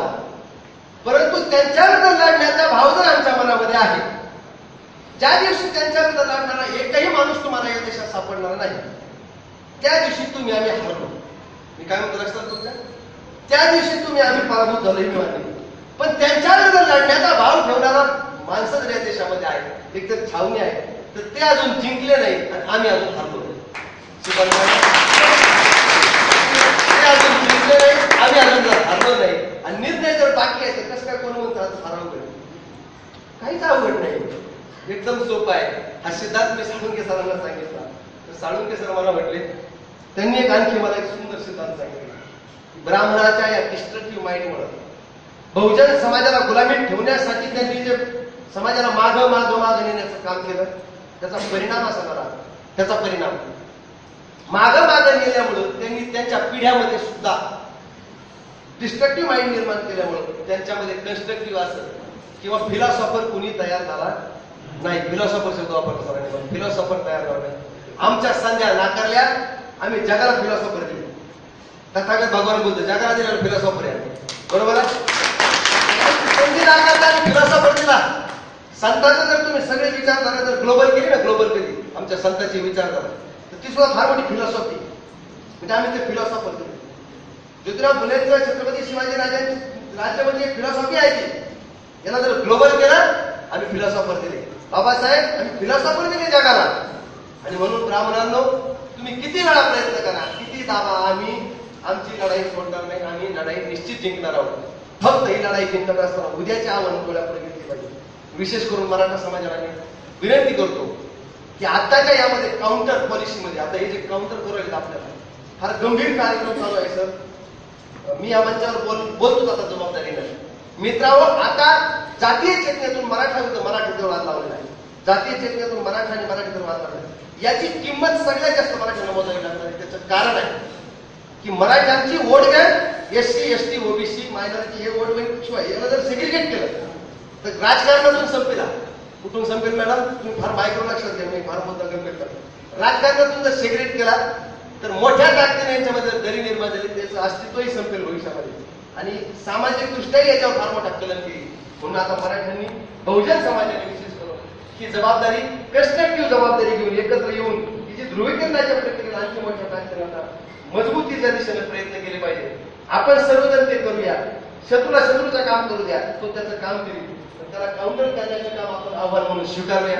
आपण सर्वजण स्वीकारतात अशी अपेक्षा करतो. या विषयाला मला कसा वाटला, कारण मला तुम्ही गाडी म्हणल्यामुळे मला फार बरंच प्रेशर होतं माझ्या. नेमले गाडी मॅडम मला गाडी अभ्यास आहे, मी गाडी म्हणून मला पहिलं भरपूर वजन वाटलं माझ्यावर. पण मी गाडा वगैरे काही नाही, सामान्य जमिनीवर काम करणार. तुमच्या का कार्यकर्ता आता कार्यकर्ते मोरल वाढण्यासाठी करतात. पूर्वी मी केडर कॅम्पला गेलो तर मला प्राध्यापक म्हणायचे पहिला, आणि मी साधा गुरुजी. आणि माझे प्राध्यापक, मला ते प्राध्यापक विचारायचे तुम्ही कोणत्या कॉलेजला. सुरुवातीला खोटंच नाव सांगावं लागेल, नंतर सांगा तुम्ही गुरुजी आहे, सांगा प्राथमिक शिक्षक. असं या ठिकाणी जसा मला शक्य झाला तसा मी विषयाला न्याय देण्याचा प्रयत्न केला. मिराशीचं म्हणून शेत नाही उगे पीक देतं, मिराशीचं म्हणून शेत नाही उगे पीक देतं. जगद्गुरु तुकोबारायांनी सांगितलं की तुम्हाला वर्णो बाधित मिळालेली जी जमीन आहे मिराशी, ती आपोआप पीक देणार नाही. मग काय करावं त्याच्यावर? मेहनत करावी नाही. ही विचारधारा जी आहे ना तुम्हाला आम्हाला मिळालेली, ही मिराशीचं शेत आहे. याच्यावर तुम्ही आम्ही मेहनत करू आणि एक चांगलं पीक या देशामध्ये आणू अशी अपेक्षा करतो. या ठिकाणी थांबतो. धन्यवाद. जय श्रीराम, जय श्रीराम, जय भीम, जय पुण्य.